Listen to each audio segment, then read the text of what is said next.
So நான் இப்போ எங்கே இருக்கேன்னு பார்த்தீங்கன்னா விழுப்புரம் மாவட்டம். ஸோ விழுப்புரம் மாவட்டத்தில் பனைபுரம் அப்படின்ற ஒரு ஊரில் தான் இருக்கேன். ஸோ இந்த இடத்துல ஒரு பழமையான ஒரு சிவன் கோவில் இருக்குது. கிட்டத்தட்ட பார்த்தீங்கன்னா 2500 வருஷம் பழமையான ஒரு சிவன் கோவில். இது தேவார பாடல் பெற்ற ஸ்தலம். அதாவது திருஞான சம்பந்தர் இந்த இடத்துல பாட்டு பாடியதாக சொல்லப்படுது. அதே மாதிரி இந்த கோவிலை கட்டியது யார் பார்த்தீங்கன்னா ராஜேந்திர சோழன். நீங்கள் பார்த்துட்டு இருக்கிறது astro vlogs and welcome back to the channel.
அதாவது இந்த கோவிலுடைய வரலாறுன்னு அப்படின்னு சொல்லும் போது 2 வகையாக சொல்லலாம். முதல்ல பார்த்திங்கன்னா இந்த கோவில் கட்டப்பட்ட வரலாறு, அதுக்கப்புறம் கோவிலுடைய ஸ்தல வரலாறு அப்படின்னு சொல்லி 2ஆக பிரிக்கலாம். முதல்ல பார்த்திங்கன்னா இந்த கோவில் கட்டப்பட்ட வரலாறு அப்படின்னு பார்த்திங்கன்னா 1ஆம் ராஜேந்திர சோழன் அவருடைய காலத்தில் தான் இந்த கோவில் கட்டப்படுது.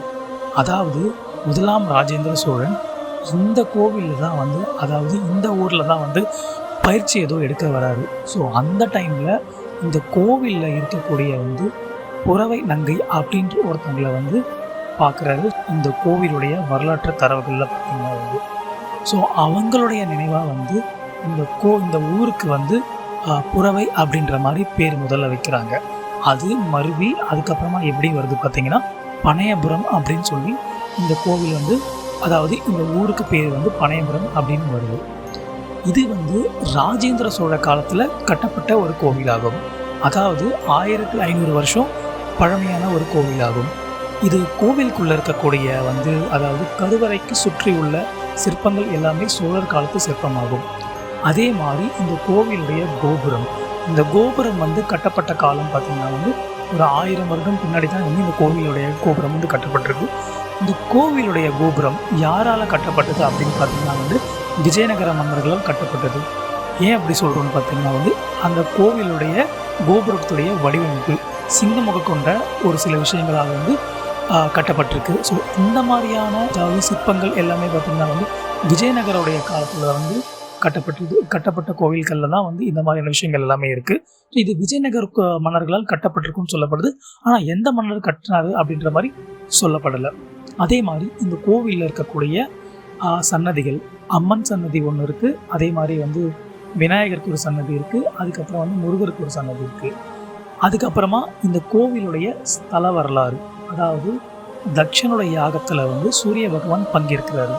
அதே மாதிரி சிவனுடைய ஜடாமுடியிலேருந்து வரக்கூடிய வீரபத்திரர் வந்து என்ன பண்ணுறாருன்னா வந்து இந்த சூரியனுக்கு வந்து ஒரு சாபமோ ஏதோ ஒரு மாதிரியான விஷயத்த பண்ணும்போது என்ன ஆகுதுன்னா சூரியனுடைய சக்தியான அந்த பிரதிபலிப்பு அப்படின்றது மங்கி போயிடுது.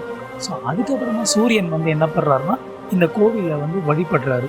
ஸோ சூரியன் வந்து இந்த கோவிலில் வழிபட்டு திருப்பி அவருடைய பிரதிபலிப்பை பெறதுனால இந்த இடத்துல சூரிய பகவானுக்கு அந்த ஒரு சக்தி வந்து கிடச்சிட்டு சொல்லப்படுது. அதே மாதிரி இந்த கோவிலுடைய, அதாவது தமிழ் மாதத்தில் சித்திரை மாதத்தில் இருக்கக்கூடிய முதலாம் நாள் பார்த்திங்கன்னா வந்து இந்த கோவிலுடைய அதாவது மூலவருக்கும் சரி அம்மாவோட சன்னதியிலும் சரி அந்த சூரிய வெயில் வந்து 7 நாட்களுக்கு டைரெக்டாக வந்து அந்த சன்னதியை வந்து தொடுற மாதிரி, அதாவது கருவறைக்குள்ளே போகிற மாதிரி ஒரு ஐதீகமாக இந்த இடத்துல பார்க்கப்படுது. அதே மாதிரி முருகர் சிலைக்கும் பார்த்திங்கன்னா வந்து டைரெக்டாக சன்லைட் வந்து படுற மாதிரியான ஒரு தோட்டத்தில் இந்த கோவில் வந்து வடிவமைக்கப்பட்டிருக்குது. அதுக்கப்புறமா இந்த கோவிலுடைய ஸ்தல விருட்சம் பார்த்திங்கன்னா வந்து பனைமரம், அதாவது 4 பனைமரம் கொண்ட ஸ்தல விருட்சமாக இருக்குது. 2 ஆண் 2 பெண். ஸோ இதுதான் வந்து இந்த கோவிலில் இருக்கக்கூடிய ஸ்தல விருட்சமாக வந்து பார்க்கப்படுது. அதுக்கப்புறம் கோவிலுடைய சிற்பங்கள், இங்கே இருக்கக்கூடிய கோவிலுடைய சிற்பங்கள் எல்லாமே மிக பிரம்மாண்ட முறையில் செதுக்கப்பட்டிருக்கு. கோவிலுடைய துவாரபாலகர்களாக இருக்கட்டும், அதே மாதிரி கருவறைக்கு சுற்றி வெளியே உள்ள இருக்கக்கூடிய பிச்சாண்டவர் சிலையாக இருக்கட்டும், தட்சிணாமூர்த்தியோட சிலையாக இருக்கட்டும், லிங்கோத்பவருடைய சிலையாக இருக்கட்டும், துர்க்கை, அதே மாதிரி வந்து பிரம்மதேவர், இவர்களுடைய சிலைகளும் சோழர் காலத்தில் கட்டப்பட்ட ஒரு செதுக்கப்பட்ட ஒரு சிலைகளாக தான் பார்க்கப்படுது. இதெல்லாம் ரொம்பவே பிரம்மாண்டமான ஒரு சிலைகளாக இருக்குது. அடுத்தபடியாக இந்த கோவிலில் வந்து ஒரு ஹைலைட்டான ஒரு இது இருக்குது, ஒரு விநாயகருடைய சிலை. அதாவது முழுமையாக இந்த சிலை வந்து வடிக்கப்படல, ஒரு நேரான கல்லில் அழகாக வந்து விநாயகருடைய வடிவம் மட்டும் தெரிகிற மாதிரி அழகாக வச்சுருக்காங்க. ஸோ அது வந்து இந்த கோவிலில் வந்து சிற்பக்கலையோட சிறப்பம்சங்களை வந்து நல்லாவே சொல்லுது.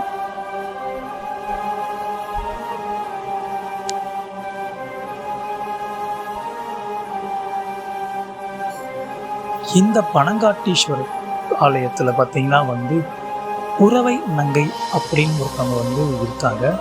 ஸோ இவங்க வந்து பார்த்திங்கன்னா வந்து ராஜேந்திர சோழன், அதாவது முதலாம் ராஜேந்திர சோழன், அவருக்கு வந்து ரொம்ப நெருக்கமானவங்களாக இருக்காங்க.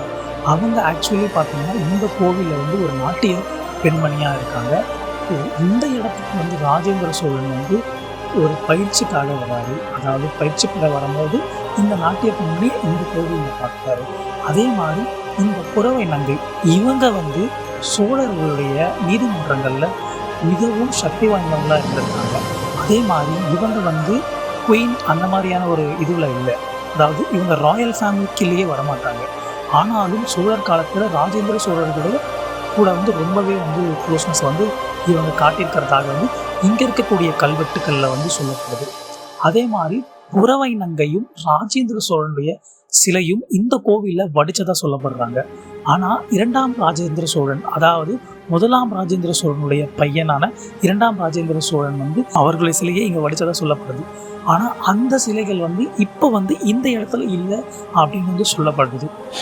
இந்த கோவிலை நீங்கள் முழுசாக சுற்றி பார்த்துருப்பீங்க. கோவிலுடைய வரலாறு, அதுக்கப்புறமா வந்து இந்த கோவில் வந்து எந்த இடத்துல இருக்குது, ஸோ இதெல்லாமே நீங்கள் முழுசாக பார்த்துருப்பீங்க. ஸோ இந்த வீடியோ பிடிச்சிருந்தா லைக் பண்ணுங்கள், ஷேர் பண்ணுங்கள், மறக்காமல் சப்ஸ்கிரைப் பண்ணுங்கள். தேங்க்யூ ஸோ மச் ஃபார் வாட்சிங்.